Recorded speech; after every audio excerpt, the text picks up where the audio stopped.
estudiantes de grado octavo, los saludo con mucho cariño, deseando que se estén cuidando mucho y que estén muy bien en sus casas. En esta ocasión me dirijo a ustedes para explicar lo relacionado con las guías correspondientes a las semanas 4 y 5, que va del 11 al 22 de mayo. Mucho ojo con esto. De ahora en adelante vamos a empezar a trabajar una guía para 2 semanas. ¿Qué quiere decir eso? Que la guía se la dejamos esta semana, ¿cierto? El día lunes, 11 de mayo, y tienen plazo para entregarla hasta el 22 de mayo en la medida de lo posible. Si no se puede, pues no hay lío, ¿cierto? Pero la idea es que quienes puedan lo entreguen en ese tiempo, ¿sí? Y que solamente se les va a dejar trabajo, ya no por semana, sino cada 2 semanas. ¿Relacionado con qué? Con el área de ciencias sociales, ética y religión, en el caso de ustedes. Vamos a trabajar transversalmente con la profe Nayibe, ¿sí? Y entonces, en esta ocasión, lo que vamos a hacer es lo siguiente. Yo les voy a explicar la parte correspondiente a ética y a religión, y le van a enviar a la profe Nayibe, al correo de ella, toda la información. ¿Listo? Ya no me envían a mí, sino se lo envían a ella. Entonces, no siendo más, vamos a arrancar. Para estas 2 semanas vamos a trabajar en ética lo relacionado con la familia como una institución social. Y para religión vamos a arrancar segundo periodo con el cristianismo. ¿Listo? Entonces, primero que todo, al principio del primer periodo, cuando veíamos el origen de la familia, del concepto y toda esa cuestión, nosotros, si recordamos, dijimos que la familia era una institución social. ¿Cómo ha sido una institución social? Una institución de carácter formativo, que así como tiene unos derechos, también tiene unos deberes principales dentro de las tradiciones y de la cultura, y dentro de una sociedad determinada. Entonces vamos a hacer un breve repaso. La familia es el órgano fundamental encargado de orientar y transmitir los valores éticos y morales, ¿sí? Sea cual sea la familia, sea una familia nuclear, una familia extensa, una familia unipersonal, una familia con una mascota, lo que sea, ¿sí? Los miembros de la familia son los encargados de transmitirle a los más pequeños los valores éticos y morales necesarios según la cultura a la que pertenezcan para convivir en sociedad. Es, junto con la escuela y la religión, dependiendo de la cultura, la responsable de la formación de los sujetos. ¿Qué quiere decir eso?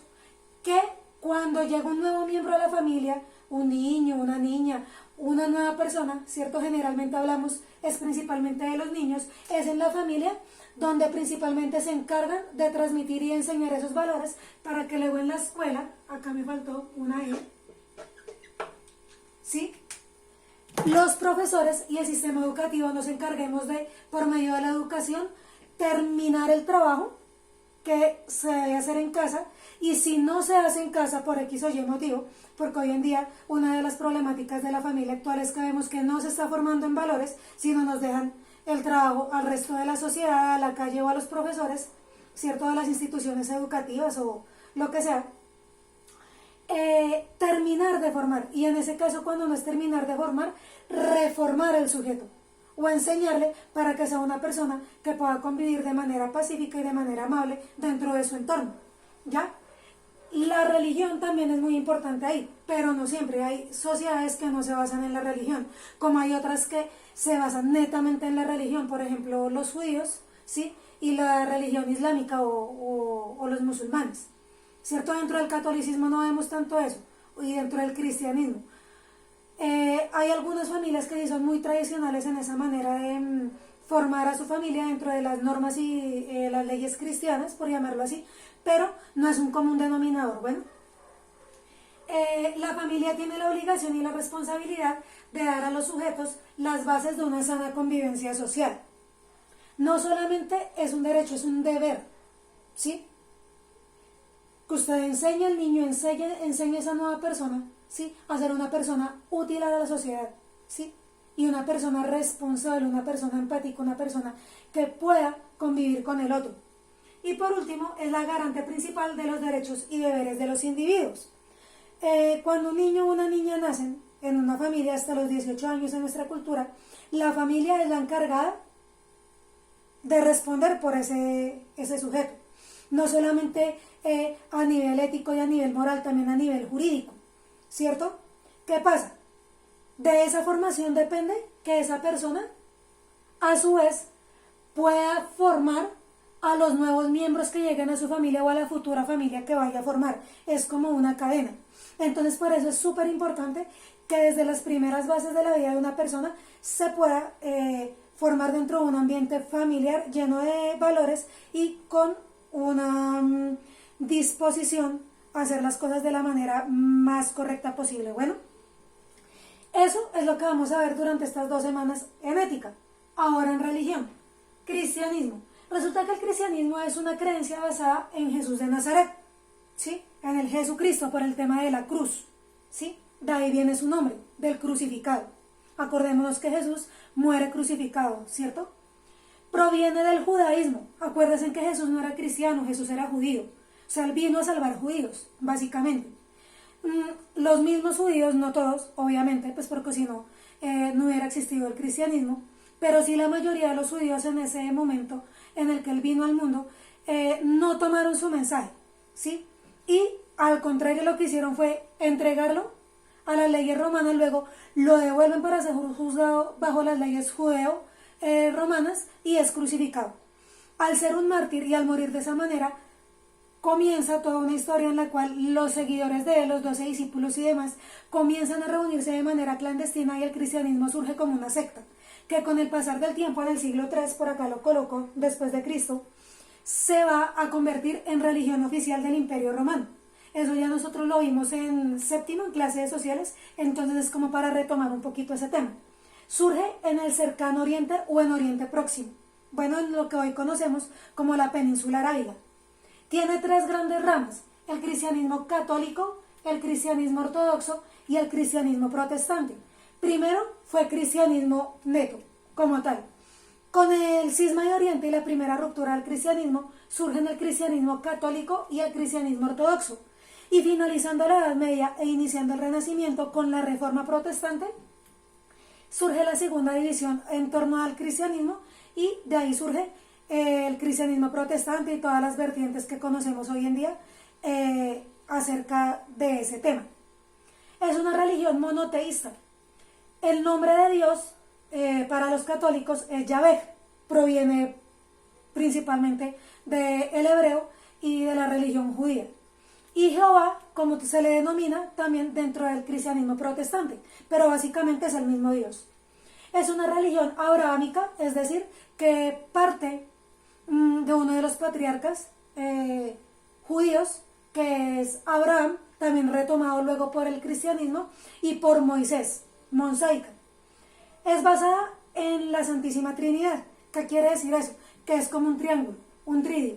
Padre, Hijo y Espíritu Santo son la misma persona, ¿verdad? Cree en la resurrección y en la vida eterna, o en la vida después de la muerte. Es decir, no hay reencarnación, usted vive una vez y para siempre. Y de lo que haga en este mundo, y de cómo se comporte, y de las buenas obras que haga, depende de si usted se va al paraíso, o a la vida eterna, o si por el contrario se condena al infierno. Su libro sagrado es la Biblia. Se divide en el Antiguo Testamento y el Nuevo Testamento. El Antiguo Testamento básicamente proviene del judaísmo, del Torah y del Talmud, ¿sí? Y el Nuevo Testamento, pues es lo que conocemos ya como las narraciones de los evangelios, las cartas de los apóstoles y el Apocalipsis. Tiene 10 mandamientos, que son los mismos de la religión judía, sacramentos, que no son los mismos judíos. Tienen algunas similitudes, pero por ejemplo algunos de ellos es el bautismo, que generalmente pues la gente aquí lo hace en los bebés cuando los niños nacen, en las familias. La primera comunión, la confirmación, el matrimonio, ¿cierto? La unción a los enfermos, todo este tipo de cosas que nosotros conocemos dentro de la religión católica, y cristiana más bien, cristiano-católica. Tiene 7 pecados capitales y 7 pecados mortales. Algunos de los 7 pecados capitales son la gula, la avaricia, la ira, ¿cierto? La vanidad. Y algunos de los 7 pecados mortales, el asesinato, el adulterio, la fornicación, para que cuando tengan la oportunidad de ver el taller y de hacerlo, lo recreen ahí.